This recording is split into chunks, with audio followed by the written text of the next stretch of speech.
এবং তাদেরকে কোরআন আল কারীম হিসাবে গাইডলাইন দিয়েছেন। পৃথিবীর কোন মানুষ এই শ্রেষ্ঠত্বের জায়গা থেকে যদি কোরআন আল কারীমকে বাদ দিয়ে মানব রচিত তৈরি করার মত ওদের পিছনে ছোটে, তাহলে আল্লাহ রাব্বুল আলামিন বলেছেন ওই এমন নিকৃষ্ট হয়ে গিয়েছে কোরআন বাদ দিয়ে গরু, ছাগল, শিয়াল, জানোয়ারের চাইতে নিচে নেমে গেছে। জোরে বলেন ঠিক না বেঠিক?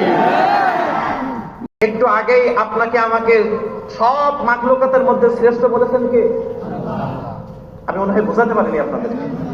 শ্রেষ্ঠ বলেছেন কে? আর এখন বলছেন গরু ছাগলের চাইতেও নিচে। কথা দুই রকম কিনা? যারা বলেন কথা দুই রকম কিনা? মানুষ হলো সম্মানের জায়গায় এক নম্বর, কিন্তু সম্মানের জায়গায় টিকে থাকতে গেলে আল্লাহ আর কোরআনের সাথে থেকেই সম্মান অর্জন করতে হয়। জোরে বলেন ঠিক না বেঠিক? কোরআনকে বাদ দিয়ে যদি কোনো ব্যক্তি সম্মানের চেষ্টা করে, কোনো ব্যক্তির সমস্যা সমাধানের তালাশ করে, আল্লাহি আল্লাহর কসম কোরআন ছাড়া তাদের কোনো সম্মান থাকতে পারে না। কোরআন ছাড়া মানুষ সেলুট দিতে পারে, কোরআন ছাড়া মানুষ ক্ষমতার দাপটে আপনাকে ভয় করতে পারে, কিন্তু আপনার পিছনে গেলেই তারা বিভিন্ন ভাবে গালিগালাজ করে। কারণ কোরআনের সাথে যারা নাই তারা উচ্চপদস্থ নেতা হয়েও তাদের আল্লাহর জমিনে সম্মান নাই। জোরে বলেন ঠিক না বেঠিক? ওই জন্য কোরআনের সাথে থাকার দরকার আছে না নাই? কোরআনের কথা শোনার দরকার আছে না নাই? শুনে মানার সিদ্ধান্ত নেওয়ার দরকার আছে না নাই? এখন বলেন কোরআনের কথা শুনলে খারাপ লাগবে? হ্যাঁ, যদি খারাপ লাগে তাহলে মনে করতে হবে আপনি আর সম্মানের আসনে নাই, ওখান থেকে ছিটকে গেছেন। কিন্তু দুঃখজনক হলেও সত্য, কিছু কিছু মানুষ কোরআনের হক কথা শুনলে গায়ের মধ্যে জ্বালা ধরে, আছে না? না, আলহামদুলিল্লাহ আপনাদের এলাকায় নাই, অন্য এলাকায় আছে। এই কোরআন থেকে কথা হবে, সবাই রাজি আছেন তো ইনশাআল্লাহ? আমরা ইনশাআল্লাহ কোরআনের বাইরে যাব না। আল্লাহ তুমি আমাদের তৌফিক দান করে দাও। সকলে পড়েন আমিন। আরো জোরে বলেন আমিন। রসুল তুমি আলোক শিখা, গহীনা ধারাতে। রসুল তুমি আলোক শিখা, গহীনা ধারাতে। পথ দেখালে তুমি ওগো,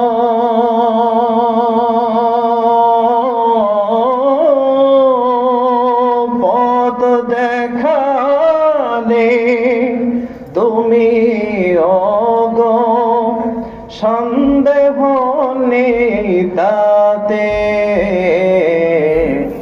গহীনা ধারাতে রসুল তুমি আলোক শিখা, গহীনা ধারাতে। দ্বীন ইসলামের মিশন নিয়ে এলে ভুবন মাঝে, সত্যবাণী ছড়িয়ে দিলে নিত্য সকল কাজে। দ্বীন ইসলামের মিশন নিয়ে এলে ভুবন মাঝে, সত্যবাণী ছড়িয়ে দিলে নিত্য সকল কাজে। জাহেলিয়াতের মর্মে আঘাত আনলে পরে করলে নপার। মুক্তির রক্তিম সূর্যটাকে আনলে এই ধারাতে। গহীনা ধারাতে। সবাই বলেন আমার সাথে, রসুল তুমি আলোক শিখা, গহীনা ধারাতে। পথ দেখালে তুমি ওগো,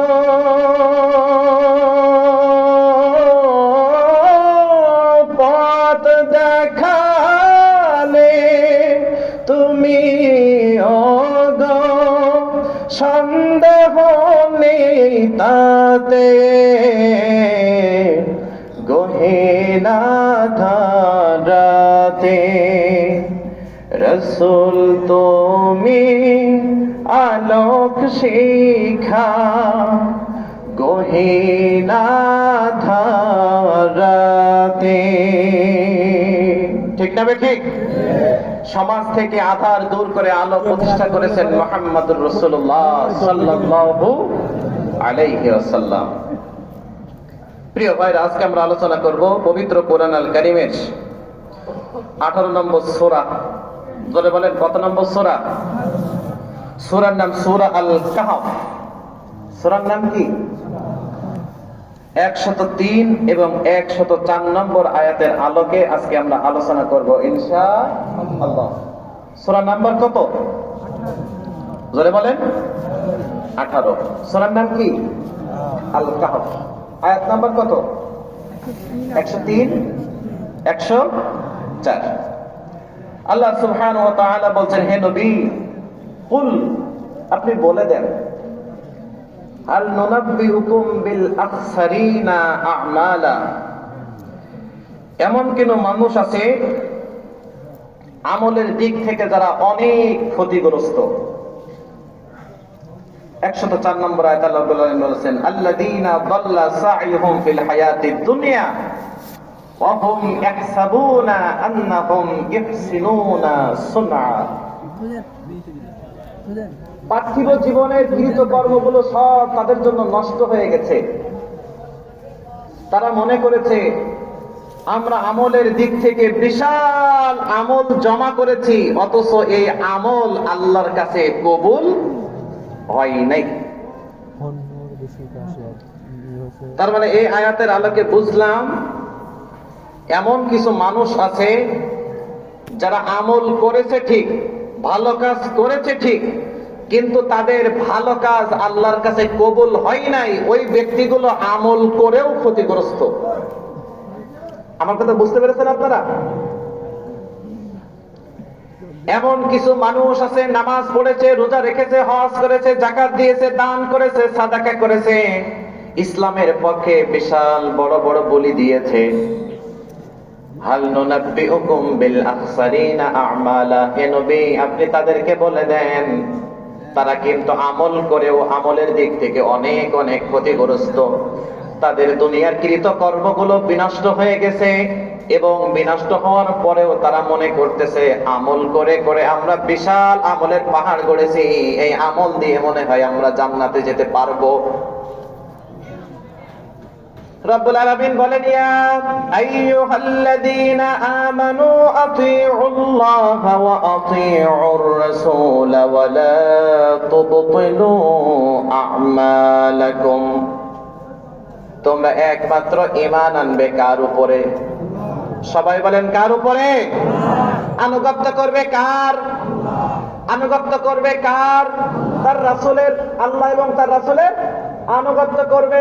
লাস্টের শব্দটা আল্লাহ রাব্বুল আলামিন বলছেন, ওয়ালা তুবতিলু আমালাকুম, তোমরা তোমাদের আমলগুলোকে নষ্ট করো না। এবার সবাই একটু আওয়াজ দিয়ে বলেন তো, আমল করেও আমল নষ্ট হয় এমন কিছু কাজ আছে না নাই? কিয়ামতের ময়দানে রব্বুল আলামিন এমন একটা আমল নামা আপনার হাতে ধরিয়ে দিবেন, আমল নামাটা আপনি উল্টাবেন, দেখবেন নামাজ নাই, রোজা নাই, হজ নাই, যাকাত নাই, সাদাকা নাই, দিন নাই, ধর্ম নাই, যা করেছিলাম কিছুই নাই, ভালো কাজের তালিকা সব ফাঁকা, সব ফাঁকা, সব ফাঁকা। হাল নুনাব্বিউকুম বিল আখসারিনা আমালা, ওই যাদের কিয়ামতের ময়দানে ভালো জিনিসগুলো ফাঁকা হয়ে গেছে, সাদা হয়ে গেছে, আল্লাহ রাব্বুল আলামিন বলেন ওই ব্যক্তিগুলো আমল করেও ক্ষতিগ্রস্ত। জোরে পড়েন নাউজুবিল্লাহ। এমন কিছু কাজ আছে যেইগুলো করলে আমল নষ্ট হয়ে যায়, জানার দরকার আছে না নাই? আমরা এত কষ্ট করে তাফসীর মাহফিল শুনতেছি, কিন্তু কিয়ামতের দিন যদি আল্লাহর কাছে হাজিরা দিয়ে দেখি যে আমাদের আমল নামায় কিছুই নাই, তখন আমাদের চাইতে ক্ষতিগ্রস্ত আর কে আছে? জোরে বলেন, কেউ আছে নাকি? আরো জোরে বলেন, আছে? সর্বপ্রথম যে আমলটা, সেই খারাপ কাজটা করলে আপনার আমলনামা নষ্ট হয়ে যাবে, আল্লাহর কাছে কোনো কিছুই কবুল হবে না, সেটা হলো আশিরকু বিল্লাহ। যদি কোনো ব্যক্তি আল্লাহর সাথে কাউকে অংশীদার, আল্লাহ যেটা পারেন অন্য কেউ সেটা পারেন, এমন চিন্তা চেতনা লালন করে, তার জীবনের সব আমলনামাগুলো বরবাদ হয়ে যাবে। একটু আওয়াজ দিয়ে বলেন তো, সব ক্ষমতার মালিক কে? সব সৃষ্টি করেছেন যিনি, তিনি কে? রব্বুল আলামিন বলেন, আফারাআইতুম মা তুমনুন আআনতুম তাখলুকুনাহু আম নাহনুল খালিকুন। জোরে জোরে পড়েন সুবহানাল্লাহ। আল্লাহ বলেন, আফারাআইতুম মা তুমনুন, আমি কি তোমাদেরকে পুরুষের বীর্য সম্পর্কে তোমার জানো নাকি কিছু? এই যে পানি, এই পানি থেকে যিনি সন্তান দেন, জোরে বলেন তিনি কে? আর জোরে বলেন কে? আপনি যদি মনে করেন এই জিনিস থেকে পৃথিবীর অন্য কেউ সন্তান দিতে পারে, কোন পীর দিতে পারে, কোন গাছ দিতে পারে, কোন মাছ দিতে পারে, কোন হাঙরে দিতে পারে, কোন কুমিরে দিতে পারে, আল্লাহি, আল্লাহর কসম, তার জীবনের সব ভালো আমলগুলো নষ্ট হয়ে যাবে, তার কোনো ভালো আমল আল্লাহর কাছে কবুল হবে না। ক্ষমতা একজনের হাতে, তিনি কে? আর যদি বলেন কে? আনতুম তাখলুকুনাহু আম নাহনুল খালিকুন, এই পানি থেকে সন্তান সৃষ্টি করেছি আমি আল্লাহ, আর কেউ সৃষ্টি করে নাই। আফারাআইতুম মা তাহরুসুন আআনতুম তাজরাউনাহু আম নাহনুজ যারিউন। জোরে জোরে পড়েন সুবহানাল্লাহ। আমরা যে ফসলগুলো ফলাই, এই ফসল যিনি দেন, জোরে বলেন তিনি কে? এই বিশ্বাস আছে? আর জোরে বলেন আছে? আল্লাহ যে আপনাকে আমাকে যে নিয়ামত দিয়েছেন, আপনি বীজ বপন করে রেখে আসলেন, কয়েকদিন পরে যে দেখলেন সবুজ আলবিনের মতো মাটি ভেদ করে কি যেন দেখা যায়, কয়েকদিন পরে পাতা হয়েছে, কাণ্ড হয়েছে, ফুল হয়েছে, ফল হয়েছে, ওই গাছ থেকে কত সুন্দর করে আপনি ফলটাকে উঠিয়ে নিজে রিজিকের সাথে মিলিয়ে আপনি আহার করলেন। জোরে জোরে বলেন তো, এই রিজিক যিনি দিয়েছেন তিনি কে?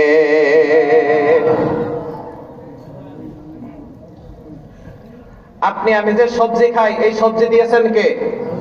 আপনি আমি যে আলো বাতাস গ্রহণ করি, এই আলো বাতাস দিয়েছেন কে? আপনি আমি যে নিঃশ্বাস নেই, এই নিঃশ্বাসের মালিক কে? আপনার আমার যে হাজার হাজার নিয়ামত দিয়েছেন, এই নিয়ামতের মালিক কে? আর যদি বলেন কে? তাহলে আল্লাহর দেওয়া হায়াত পেয়েছি, আল্লাহর দেওয়া রিজিক পেয়েছি, আল্লাহর দেওয়া শাক সবজি মাছ মাংস খেয়ে শরীরে শক্তি বানিয়ে, যদি ওই শক্তি দিয়ে আল্লাহ আর কোরআনের বিরুদ্ধে স্লোগান দিয়ে বলি, সব ক্ষমতার মালিক জনগণ, আল্লাহি, আল্লাহর কসম, ও মুসলমানের ঘরে জন্ম লাভ করতে পারে, ওর কোন আমল আল্লাহর দরবারে কবুল হবে না। জোরে বলেন ঠিক না বেঠে?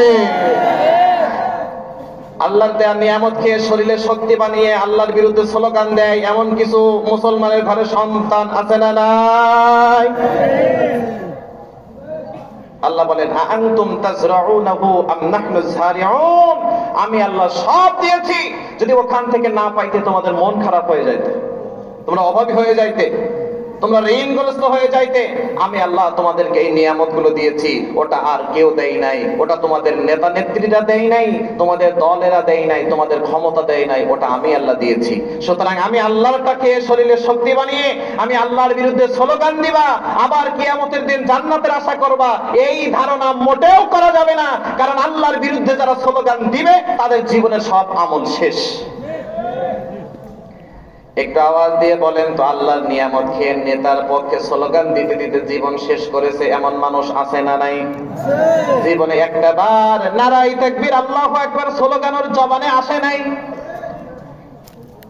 আল কোরআনের আলো সংসদে জালো, ঘরে ঘরে জালো, এই স্লোগানের আসে নাই। বরং আল কোরআনের আইনের কথা শুনলে নিজের জীবনটাকে তিনি অন্যদিকে প্রবাহিত করে ফেলতেন। যেই সকল মানুষগুলো কোরআনের আইন চাই না, ইসলামের বিধিবিধান চাই না, সকল ক্ষমতার উৎস আল্লাহ এটা মানে না, ও তাদের পক্ষে স্লোগান দিয়ে দিয়ে গলা ফাটিয়ে জীবন শেষ করেছে, আছে না নাই? জোরে বলেন তো, সকল ক্ষমতার উৎস কে? জোরে বলেন কে? কেন জনগণ না? আমাদের মাঝে পরিচিত আছে না নাই এই কথাটা? বিশেষ করে যারা নেতা, জনগণের মতামতকে পাওয়ার জন্য তারা এই কথাটা সবচাইতে বেশি ব্যবহার করে, ঠিক না বে ঠিক? যে জনগণদেরকে আমি আকাশে উঠাই দেব, এরপরে তারা আমাকে ক্ষমতায় বসাবে। কিন্তু জনগণকে ক্ষমতার মালিক বানাইছেন, সকালবেলা আপনাকে ভোট দিতে যাবে, 2 বার পাতলা পায়খানা হয়েছে, 2 বার টয়লেট হয়েছে, কর্মী আর উঠে সোজা হয়ে দাঁড়াতে পারে না, তার ক্ষমতা এখন মাটির সাথে মিশে গেছে। যদি বলা হয় চলো তো ভাই একটু সমর্থন সিল মেরে আসি, কয় ভাই যার সিল মারা সে মারবে, আমি এখন উঠতে পারতেছি না, আমার ভালো লাগতেছে না, তোমরা যাও। অথচ কালকেই দাবি করেছিল এরা হলো ক্ষমতার মালিক। জোরে বলেন ঠিক না ঠিক? যারা বিশ্বাস করে জনগণ ক্ষমতার মালিক, যারা বিশ্বাস করে দল সকল ক্ষমতার ঊর্ধ্বে, যারা বিশ্বাস করে আমার নেতা এত ক্ষমতার মালিক, এত ক্ষমতার মালিক, আল্লাহি আল্লাহর ক্ষমতার সাথে যদি কোনো ব্যক্তি মানুষের ক্ষমতাকে মিলিয়ে ফেলে, তাহলে ওই ব্যক্তি শিরক করেছে, আল্লাহর বিরুদ্ধে অবস্থান নিয়েছে। যদি ওই ব্যক্তি সারা জীবন নামাজ পড়ে, রোজা রাখে, হজ করে, যাকাত দেয়, যারা আল্লাহর ক্ষমতার সাথে শরীক স্থাপন করেছে, ওদের কোনো ভালো আমল আল্লাহর কাছে কবুল হবে না, সব শেষ হয়ে গেছে। আর আপনি যে তাদের পক্ষে স্লোগান দিতে দিতে জীবন শেষ করেছেন, আপনার উপায় কি? কর্মী কখনোই জানে না যে আমার ঈমানটা কখন যে হারাই গেছে। নেতার মন জয় করতে হবে, একটা অন্যরকম চিন্তা চেতনা উদ্যম আছে না নাই? জোরে বলেন আছে না নাই? নেতা আমাকে বলেছে অমুক দিন একটু রেডি থাকিও, কেউ যেন আমাদের বিরুদ্ধে না যেতে পারে। কর্মীর লাফালাফি আর দেখে কে নেতা আমাকে দায়িত্ব দিছে, জীবন বাজি রেখে দায়িত্ব পালন করতে। এমন কর্মী আপনাদের এলাকায় মোটেও নাই।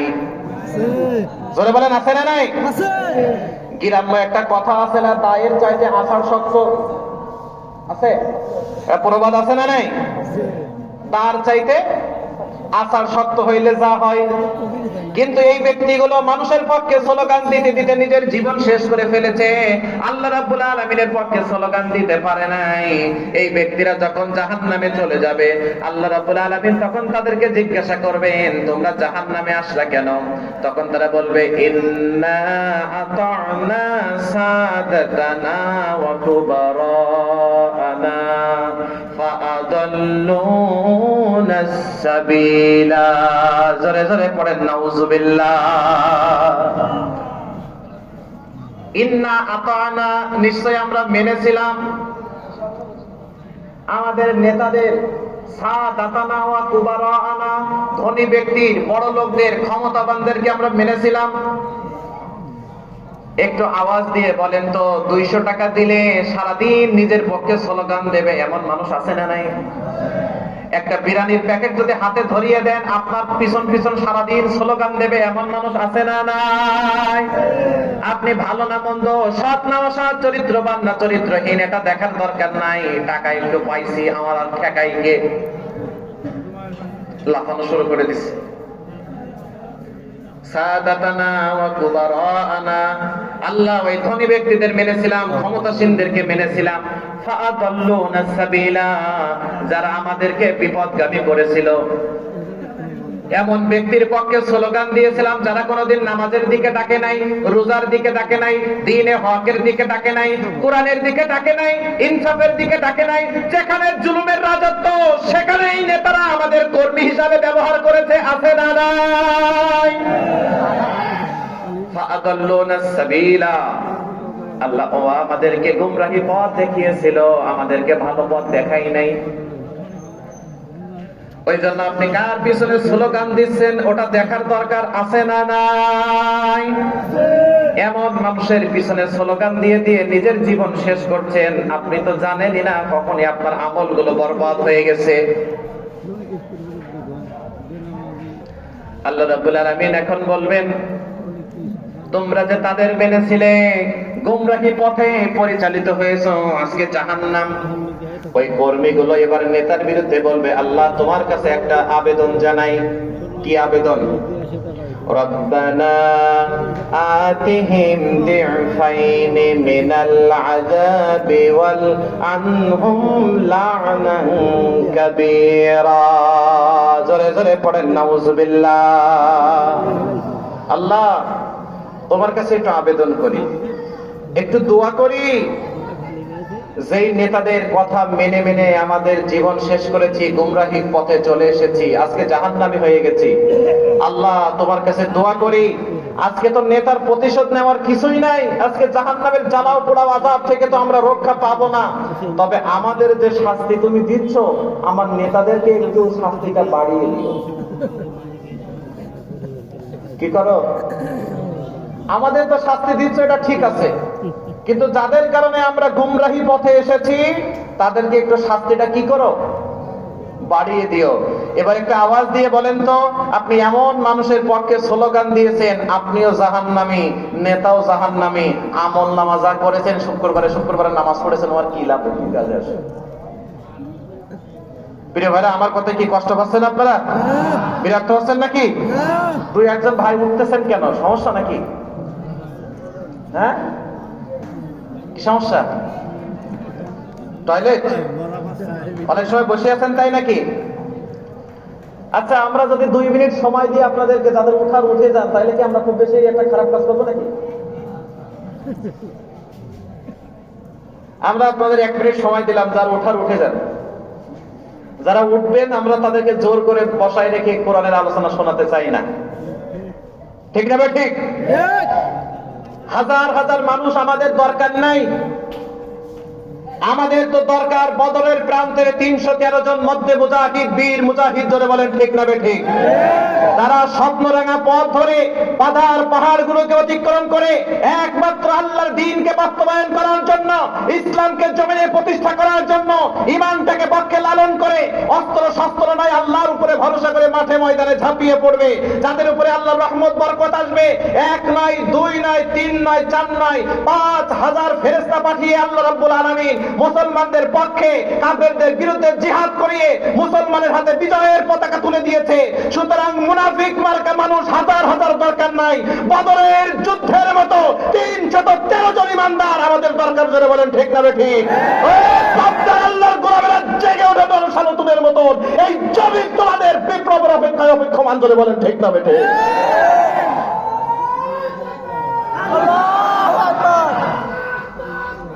আল্লাহু আকবার। ঘরে ঘরে চলো, ঘরে চলো, বিশ্বনবী মুস্তাফা। যার উঠে যাওয়ার যান, এত মানুষ আমাদের দরকার নাই, খাঁটি মানুষ দরকার আমাদের, খাঁটি মানুষ যারা কাফেরদের সামনে বুক দেখাবে, কোনোদিন পিঠ দেখাতে শেখে নাই, যারা মামলার সামনে নিজেদেরকে স্থির করে রাখবে, হেলে যাবে না, ডলে যাবে না, পড়ে যাবে না, ফাঁসির ভয় তাদেরকে ক্ষান্ত করতে পারবে না, প্রিয়ার চোখের অশ্রু তাদেরকে বেসামাল করতে পারবে না, চাকরির ভয় তাদেরকে আটকিয়ে রাখতে পারবে না, বিবির ভালোবাসা তাদেরকে ক্ষান্ত করতে পারবে না, সন্তানের মোহ তাদেরকে ক্ষান্ত করতে পারবে না। তাদের একটাই মাত্র চিন্তা, আল্লাহ রাব্বুল আলামিনের দিদার আর আল্লাহর জমিনে ইসলাম কায়েম, জোরে বলেন ঠিক না ঠিক? সব মানুষ আমাদের দরকার নাই, যাদের নিয়ে কাজে লাগবে তাদেরই দরকার, যারা বলেন ঠিক না ঠিক? দাড়ি দেখলেই, টুপি দেখলেই মুমিন হবে, এই ধারণা একেবারেই ভুল। আলোচনা আসতেছে সামনে ইনশাআল্লাহ, আমাদের সময় দেওয়া যাবে তো ইনশাআল্লাহ? চলে যাবেন না তো? কথা দিচ্ছেন তো? দেখি কারা কারা চলে যাবেন। ও, এখন তো ঠিক আছে। প্রিয় ভাইরা, এমন একটা তাফসীর মাহফিলে আসতে পারবো, কোনো গ্যারান্টি আছে? গ্যারান্টি নেই।